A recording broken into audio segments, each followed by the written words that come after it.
राज और रोहित दो दोस्त हैं, दोनों एक मिडिल क्लास फैमिली से बिलोंग करते हैं। दोनों का सपना एक सक्सेसफुल बिजनेस खड़ा करने का था, इसलिए उन्होंने एक अच्छे कॉलेज से एमबीए किया, फिर लगभग एक जैसे इन्वेस्टमेंट के साथ अपना बिजनेस शुरू किया। कुछ ही सालों में रोहित का बिजनेस दुगना हो गया, उसके काम की हर जगह तारीफ होने लगी। वहीं एक अच्छी शुरुआत के बावजूद भी राज ने जहां से शुरू किया था वहीं खड़ा रह गया। एक जैसी क्वालिफिकेशन, एक जैसी इन्वेस्टमेंट, फिर ऐसा क्या था रोहित में कि वो कामयाब होता चला गया और राज वहीं रह गया। आइए इसे समझते हैं। हर कोई सक्सेस तक जाने वाले रास्ते की तलाश में लगा हुआ है। कुछ लोग रास्ता ढूंढकर अपनी मंजिल पा लेते हैं, तो कुछ बस भटकते ही रह जाते हैं। आइए इस वीडियो के जरिए जानते हैं कि आखिर वो कौन सी बातें हैं जो किसी को सक्सेसफुल तो किसी को अनसक्सेसफुल बनाती हैं। चाहे बात हो 10वीं पास धीरूभाई अंबानी की, या फिर अपने घर से 3 रुपए किलो में डिटर्जेंट बेचने से लेकर 640 मिलियन डॉलर्स के टर्नओवर वाली निरमा के मालिक करसन भाई पटेल की, या फिर रेस्टोरेंट में बर्तन साफ करने से लेकर 26 आउटलेट वाले डोसा प्लाजा के मालिक प्रेम गणपति की। आखिर क्यों ये लोग बिना डिग्री के सक्सेसफुल हुए? इससे एक बात तो साबित हो जाती है दोस्तों कि सक्सेस किसी डिग्री या विरासत के मोहताज नहीं है। उसके लिए बस एक छोटी सी चीज की जरूरत होती है और वो है थिंकिंग। सही वे ऑफ थिंकिंग ही वो चाबी है जो आपकी किस्मत के दरवाजे खोल सकती है। इसी से कामयाबी का हर सफर शुरू होता है, क्योंकि हम जो सोचते हैं वैसा ही एक्ट करते हैं। इनफैक्ट बिना सोचे तो हम 4 कदम चल भी नहीं सकते।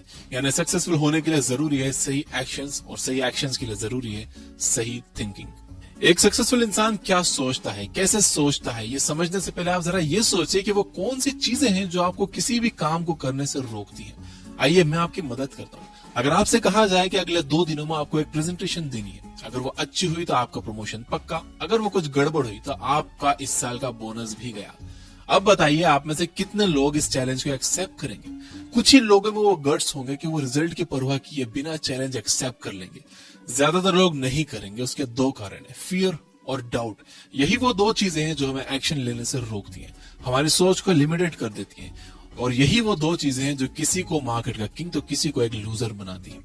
एक स्टोरी समझते हैं। एक शहर में किसी मशहूर बिजनेसमैन का सेमिनार हो रहा था। वो स्टेज पर खड़े होकर अपने बिजनेस एक्सपीरियंस लोगों से शेयर कर रहा था, नए आइडियाज और स्ट्रेटेजीज के बारे में बता रहा था। वहां राज और रोहित दोनों पहुंचे। जहां एक और राज और ज्यादातर लोग नोट्स बनाने में लगे हुए थे, वहीं रोहित ने उस स्पीकर की सारी बातें ध्यान से सुनी।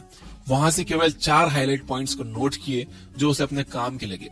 घर जाकर राज ने नोट्स को देखा और सोचा कि ये तो बड़े लेवल की बातें हैं, अभी मेरे किसी काम की नहीं, ना मेरे पास इतना पैसा है, ना मेरा बिजनेस उतना बड़ा है, और नोट्स को अलमारी के कोने में रख दिया। यानी अपने 3 घंटे का टाइम लगाकर राज ने उस सेमिनार से कुछ भी हासिल नहीं किया। वहीं रोहित ने अपने नोट्स में लिखी 4 स्ट्रेटेजीज पर एक-एक करके काम करने की ठानी। उसने सक्सेसफुल लोगों के वीडियोस देखे, पॉडकास्ट सुने, उस फील्ड में ऑलरेडी जो लोग काम कर रहे थे उन्हें ऑब्जर्व करना शुरू किया, और जिन लोगों को अप्रोच कर सकता था, जिनसे बात कर सकता था, उन लोगों से उसने बात की, उस फील्ड की सारी जानकारी जुटाई। उसने किताबों से नॉलेज लेना शुरू किया। उसने उन स्ट्रेटेजीज पर काफी मेहनत की और उसमें से एक स्ट्रेटेजी उसके लिए बहुत प्रॉफिटेबल साबित हुई। 3 घंटे के एक सेमिनार से रोहित का 30 लाख का फायदा हो गया। रोहित ऐसा क्यों कर पाया? क्योंकि रोहित ने अपने फियर और डाउट पर जीत हासिल कर ली, इसलिए वो इतना फास्ट एक्ट कर पाया। उसने सोचने और बहाने बनाने में टाइम वेस्ट ना करते हुए सीधे एक्शन लिया। असल में बात यह है कि हमारी बचपन से कंडीशनिंग कुछ इस तरह की जाती है कि हम हर नई चीज को करने से पहले 100 बार सोचते हैं, अगर मगर और हजारों बहाने खुद को देते हैं। कोई ये नहीं सोचता कि इस काम को क्यों करना चाहिए, सभी ये सोचते हैं कि क्यों नहीं करना चाहिए। सोचना बुरा नहीं है, लेकिन सोचते ही रह जाना, कुछ करना नहीं, ये गलत है। सक्सेसफुल होने के लिए आपके एक्शंस फास्ट होने चाहिए, और ये तभी होगा जब आप अपने डर को साइड में रखना सीख जाओगे। वॉल स्ट्रीट पर अपनी हाईली पेड जॉब छोड़कर वॉरेन बफेट ने इन्वेस्टमेंट की दुनिया में कदम रखा। ये फैसला इतना आसान नहीं था, लेकिन फिर भी उन्होंने जो सोचा वो कर दिखाया। अगर वो इफ और बट में लगे रहते तो आज एक बिलियनर की जगह वो बस एक मिडिल क्लास अमेरिकन होते। सच कहें तो डर एक नेचुरल साइकोलॉजी का हिस्सा है। डर तो सभी को लगता है, लेकिन इस डर को अपने एक्शंस के रास्ते में ना आने दो।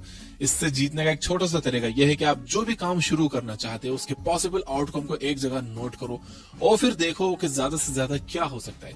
आप फेल हो जाओगे या एक्सपेक्टेड प्रॉफिट नहीं मिलेगा, लेकिन इससे जिंदगी तो खत्म नहीं होती ना। हर सक्सेसफुल इंसान अपनी लाइफ में कामयाबी से ज्यादा फेलियर का स्वाद चखता है, लेकिन जब एक बार सक्सेस मिल जाती है तो कोई आपके फेलियर्स की लिस्ट को याद नहीं रखता।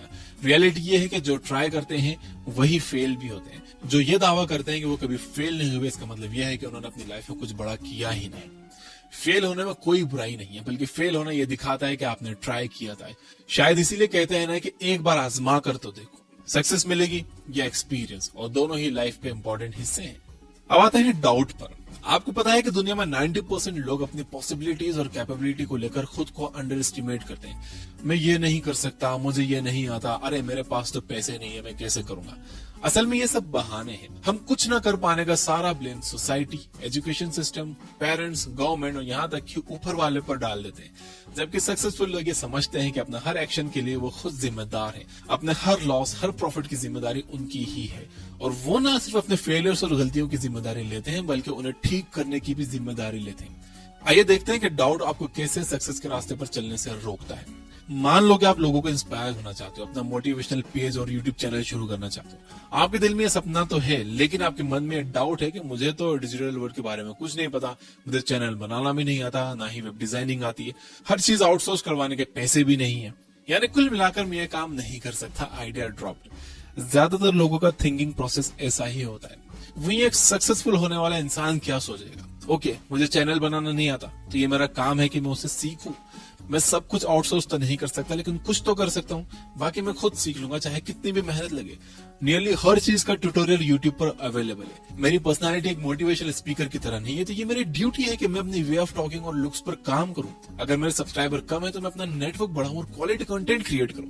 यानी डाउट रखना एक प्रॉब्लम ओरिएंटेड सोच की निशानी है, और डाउट को क्लियर करके आगे बढ़ना सोल्यूशन ओरिएंटेड सोच की निशानी है। अक्सर लोग प्रॉब्लम्स के बारे में ही सोचते हैं, लेकिन प्रॉब्लम्स से चलती रहती है, कभी सोसाइटी, कभी हेल्थ, तो कभी गवर्नमेंट पॉलिसीज की। लेकिन हमें प्रॉब्लम नहीं बल्कि उसके सोल्यूशन पर फोकस करना चाहिए। क्या नहीं, उसके बारे में अफसोस करने के बजाय उसे साम दाम दंड भेद से हासिल करने की कोशिश करनी चाहिए। एक रियल एग्जांपल बताता हूँ आपको। एक बार की बात है, गुजरात के नरोदा में धीरूभाई अंबानी ने रिलायंस की पहली टेक्सटाइल फैक्ट्री शुरू की थी। फैक्ट्री के कुछ मशीन्स के स्पेयर पार्ट्स खराब हो गए थे, उन्हें अर्जेंटली मुंबई से मंगवाने थे, लेकिन देश में चल रही थी ट्रांसपोर्टर्स की स्ट्राइक। यहाँ पर अगर कोई प्रॉब्लम ओरिएंटेड सोच वाला इंसान होता तो वो ट्रांसपोर्टर्स की स्ट्राइक के खत्म होने के इंतजार में फैक्ट्री बंद करके बैठ जाता कि जब स्ट्राइक खत्म होगी तब पार्ट्स मंगवाएंगे भैया, फिर काम शुरू करेंगे। लेकिन धीरूभाई अंबानी ऐसे नहीं थे। उन्होंने नरोदा में 2 ट्रक्स खरीदे, उन्होंने अपने 2 ड्राइवर्स बिठाए और उन्हें भेज दिया मुंबई मशीन के पार्ट्स लाने। पार्ट्स आ जाने पर धीरूभाई ने वो ट्रक्स वापस बेच दिए। ये होती है सॉल्यूशन ओरिएंटेड सोच। अगर आप ये सोचते हो कि अचानक आपके दिमाग में $1 मिलियन आइडिया आ जाएगा और आप कामयाब हो जाओगे, तो ऐसा नहीं। हर बड़ी चीज की शुरुआत छोटी ही होती है। तो कुछ बड़ा होने या किसी चमत्कार के इंतजार में बैठने से अच्छा है कि अपने सपने तक बढ़ने के छोटे छोटे स्टेप्स लेना शुरू करो। जो लोग आज सक्सेस की बुलंदियों पर हैं, वो भी कभी हम में से ही एक थे। बस फर्क सिर्फ इतना है कि हम वक्त और हालात के हिसाब से अपना सपना बदल लेते हैं, और वो अपने सपने के हिसाब से अपने वक्त और हालात बदल लेते हैं। और वो जमाना गया जब लोग कहते थे कि जितने बड़ी चादर उतने पैर फैलाओ। अब वक्त पैर सिकोड़ने का नहीं है, बल्कि अपनी चादर बड़ी करने के बारे में सोचने का है। तो फियर और डाउट के चक्कर में मत आओ, नॉलेज गेन करते रहो, एक्सपीरियंस गेन करते रहो। हो सके कहीं फ्री में काम करना पड़े तो करो, एक्सपीरियंस के लिए फ्री में भी काम करो। अच्छी वीडियोस देखो, वहां से नॉलेज गेन करो, अच्छे पॉडकास्ट सुनो, एक्सपर्ट्स लोगों की बातें सुनो, एक्सपर्ट्स की बुक्स पढ़ो, अच्छी बुक्स पढ़ना शुरू करो।